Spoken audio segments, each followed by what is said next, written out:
All right, so today we're diving into the world of Tulsi Gabbard, former U.S. representative, presidential candidate. It's, the drill. But her story gets really interesting when you start looking at some of the connections she has and some of the controversies that have followed her throughout her career. We've been digging through forum discussions, articles, social media posts, all sorts of stuff. And it's pretty wild. What do you think stands out to you? Oh man, where do I even begin? There's this whole thing with a group called the Science of Identity Foundation, or SEIF for short. And her family has some deep ties to it. Plus, there are all these questions about her relationship with India, particularly with Prime Minister Narendra Modi. Yeah, it's a lot to unpack. Let's start with SEIF. This group was founded by a guy named Chris Butler. But he also goes by this other name, Jagadguru Siddhaswarupananda Paramahamsa. Yeah, that's a mouthful. And here's the thing. Some former members of SEF have described it as having these cult-like elements. They say Butler's teachings involve some pretty intense psychological control. We even found some leaked internal letters from back in the 80s that describe Butler exhibiting some pretty unconventional and controlling behavior. Whoa, okay. So where does Gabbard fit into all of this? Well, she's acknowledged Butler as her guru, but she's been really evasive about her specific involvement with Seth and about her spiritual journey in general, especially when she's been questioned by the media. So a little bit of a mystery there. What about her family? I know her father, Mike Gabbard, was a pretty prominent anti-gay activist in Hawaii. Oh yeah, he was very outspoken against same-sex marriage.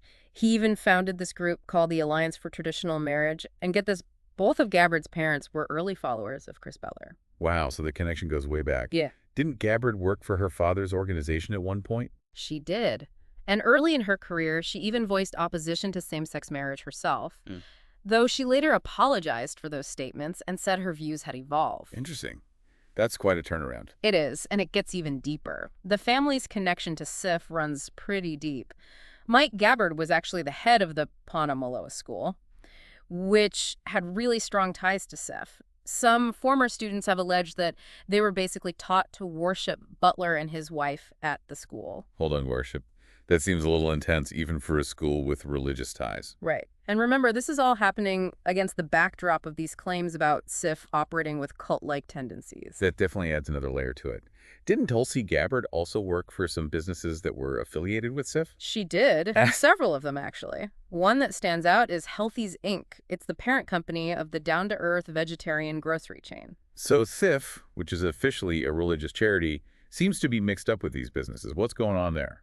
Well, it definitely raises questions about financial transparency. If you look into SIF's tax returns, there's evidence of this pretty tangled web of finances, which might make some people wonder about potential conflicts of interest. Okay, so we've got this religious group with some potentially questionable practices, and the Gabbard family is right in the middle of it. But now we need to talk about this multi-level marketing company, QNet. That's where things get really wild, right? Oh, yeah. QNet has been accused of being a pyramid scheme, and they've been investigated in multiple countries. Their business model relies heavily on recruitment, which has led to some serious accusations of financial exploitation. So how does this all tie back to SIF? There are some pretty significant financial connections between QNet and SIF, specifically through a couple of key players. One is a guy named Alan Tibby. He's a devoted disciple of Chris Butler, and he's been heavily involved in QNet's operations. There's documentation that suggests Tibby was potentially channeling funds from India, where QNet has faced some legal trouble back to SIF. So we're talking about potential international money flows. This is starting to sound like a spy thriller. It kind of does, right? And then there's Joseph Bismark. He's a high-ranking figure in QNet, and he owns multiple homes in Kailua, Oahu. Okay, and how does that connect to everything else?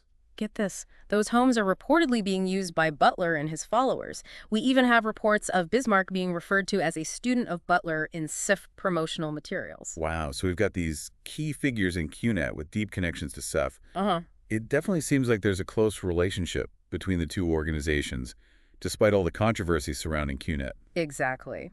And that raises some red flags about potential financial impropriety, maybe even using religious influence for personal gain.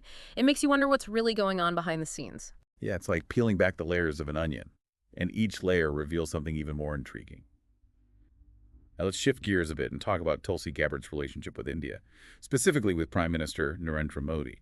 We know that Gabbard has made strengthening ties between the U.S. and India a major part of her political platform. But This is where things get a bit more complex, don't they? Definitely, Gabbard has been a very vocal advocate for closer U.S.-India relations, and she's cultivated some really strong relationships with Indian leaders, Mhm. especially with Modi. She even co-chairs the Congressional Caucus on India and Indian Americans, which shows how important that relationship is to her. It's definitely been a consistent theme throughout her career. But hasn't she also faced some criticism for her stance on Modi and his political party, the Bharatiya Janata Party, or BJP? The BJP has been accused of promoting a Hindu nationalist agenda, and some of their policies have raised concerns about the marginalization of minority groups, particularly Muslims. That's a sensitive issue for sure. Yeah. So how has Gabbard responded to those concerns? She's defended Modi and the BJP on several occasions, actually, which hasn't sat well with everyone. Some critics see it as aligning herself with a controversial political force, and they worry about the implications for human rights and religious freedom in India. Those are some serious concerns. But she also has a lot of supporters who applaud her efforts to build bridges between the U.S. and India. They see it as a positive step towards greater cooperation and understanding on the global stage. That's true. There are valid arguments on both sides, and that's what makes this whole situation so fascinating.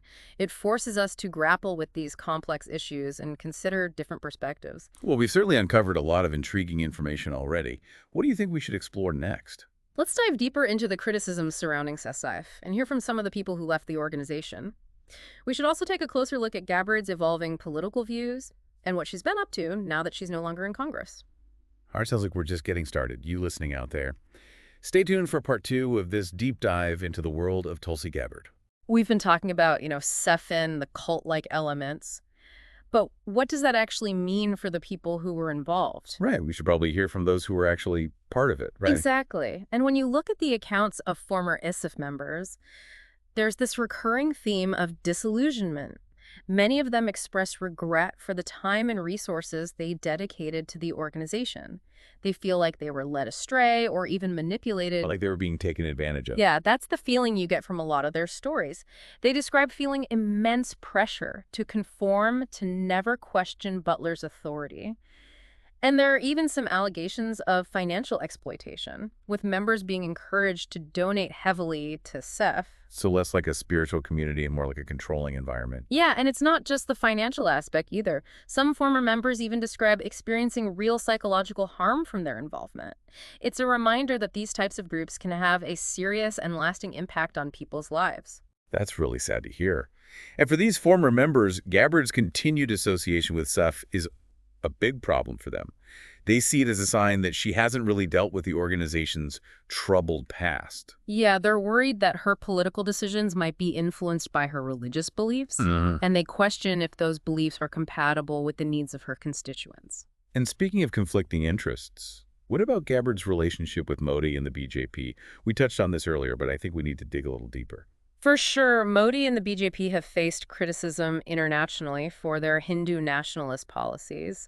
There's a lot of concern about growing religious intolerance in India, as well as violence against minority groups and crackdowns on dissent. So it's not just different political opinions. We're talking about serious human rights concerns. Right, and for Gabbard's critics, her vocal support for Modi and the BJP just ignores those concerns. Some even accuse her of putting her relationship with India ahead of her own country. Wow, that's a strong statement. How does she address those concerns about human rights? She argues that India is a super important ally for the U.S., especially because of China's growing influence. She emphasizes the need for strong diplomatic ties and downplays the concerns about the BJP's policies. But her critics aren't convinced. They see it as a blind spot, maybe because of her own religious beliefs and her ties to SIF. Yeah, they say you can't separate her personal beliefs from her politics, especially when those beliefs align with a certain political agenda. So complex. It seems like Gabbard's background and affiliations play a huge role in how people view her actions. For sure. It's impossible to ignore those influences.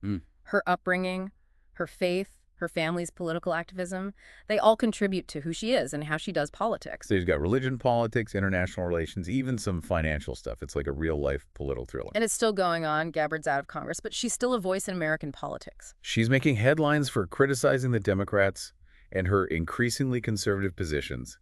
It's like she's forging her own path outside the traditional parties. It makes her even more interesting. Where will she go? What will her impact be? I guess we'll just have to wait and see. Well, we've looked at her past, her connections, and her controversies. Now, what about the bigger picture? What can we as listeners learn from all this? I think we should get into that in part 3. So we really went deep into Tulsi Gabbard's story, all the religious ties, political stances, international connections. It's kind of a lot. What's the main thing for us, regular folks trying to understand all of this? What's interesting about Gabbard is how it shows how faith, politics, and global power all mix together. You can't really get her without understanding those things. No, it's like they're always pushing and pulling on each other. Yeah. And then with her family, her father's activism, it makes it all really complicated. Right. And then you add in Modi and the BJP, and you see how someone's beliefs and international relations can get all mixed up. It's fascinating, but also kind of unnerving. For sure. It makes you wonder how much those relationships and connections actually affect their decisions. How can we even figure that out as voters? It's tough. We have to know about those influences and try to see if what they're doing really helps the people they represent, or if there's something else going on. Like you said before, it's rarely straightforward. Yeah. And Gabbard's story is a perfect example. People either love her or hate her. There's no in between. Exactly. That's why we got to go deeper, look past the surface, and try to understand how complex it all really is. One thing that really stands out to me is how her faith shapes her views. It's not necessarily a bad thing, but it's something we need to consider when we look at what she says. Absolutely. It brings up some important questions. Should we expect politicians to keep their faith separate from their work? Is that even possible? That's a tough one, and I don't know if there's a simple answer, but it's definitely something we all need to think about. Gabbard also shows how important critical thinking is. Especially now with so much information coming at us from all sides, it's so easy to just believe the stuff that already fits our views. So what can we do? How do we figure things out and make good choices? I think it starts with knowing our own biases and being open to challenging them. We have to look for different viewpoints, really check our sources, and be ready to change our minds. That's really important. We can't just accept everything we hear. We have to be part of creating our own understanding of the world. Exactly. And that's what's so interesting about Gabbard. She makes us ask tough questions, see things that might make us uncomfortable, and have real conversations about the complicated stuff happening around us. This whole deep dive has been really eye-opening. We found some surprising connections, looked at controversial ideas, and really got into some complex issues. It is a lot, but that's what's great about the deep dive. We get to explore things in a thoughtful way, going beyond the headlines and sound bites to figure out what's really going on.